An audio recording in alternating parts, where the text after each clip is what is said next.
Анелия до мен винаги ми е много хубаво и много гостува в нейната компания. За мен е чест и удоволствие да те видя отново. Не съм те виждала 6 месеца. Къде се губиш? Къде ходиш? Що не ми звъниш? Блокирахме. Защото ти си моя forever, ти не го ли Да, знаеш? така е, така. Ние имаме токсични отношения с Анелия, това е истината. Обичам я, знам, че обича свободата, пускаме я. Помниш ли първия момент, в който видях котцето? Какво си помисли за него? Това беше точно преди 25 години, когато моят бивш съпруг и бащата на детето ми се включи изведнъж в живота, бурно, така, той е приятел на Коко, първите ни срещи са от тогава. Какво ти беше първото мнение за котцето? Емоционален е, винаги е бил много емоционален. Да, има душа. Той затова и баладите са му такива. Кажи ми, ако си котцето за един ден, кое е първото нещо, което би направил? Не съм котсто, не знам.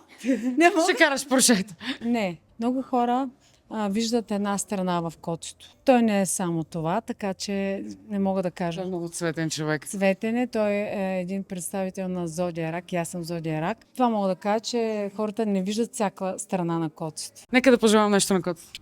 Ми пожелавам му винаги да е така сърдечен, да е жив и здрав на първо място. Той, семейството му, близките му, да се кефи на живота му пожелавам. Много ти благодаря.